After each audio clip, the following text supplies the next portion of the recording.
pesanan dari orang ni. Saya beli kat kedai RM2 mesti lah. Kedai RM2 kan macam cepat rosak kadang-kadang ni. Noob. Okay.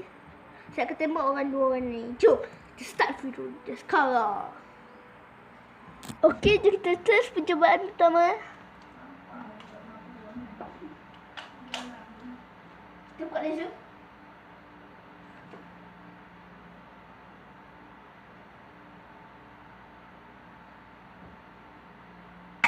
Oh, tak kena. Percubaan kedua.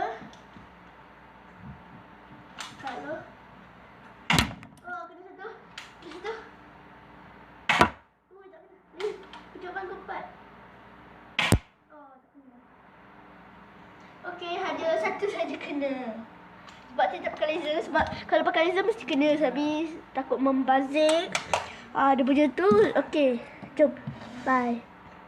Okey guys, macam mana video tadi? Terbaik kan? Kalau korang jumpa like, komen dan jangan lupa subscribe channel ini. Jangan lupa subscribe di sini. Dan like lah sebanyak-banyaknya. Terbaik kan? Pistol manik. Padu gila dong. Tapi dia punya,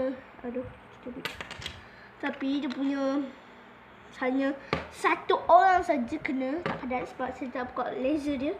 Kalau buka laser dia mesti kena. Tapi saya sayang, takut dia membazirkan laser dia tu.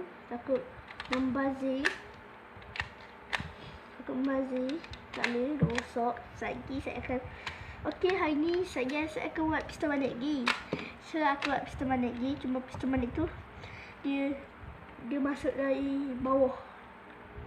Tapi yang ni nampak ada tempat tekan dia. Tapi tak boleh tekan. Ni okey. Kalau korang jumpa subscribe dan jangan lupa komen di bawah. Dan kita jumpa. Bye.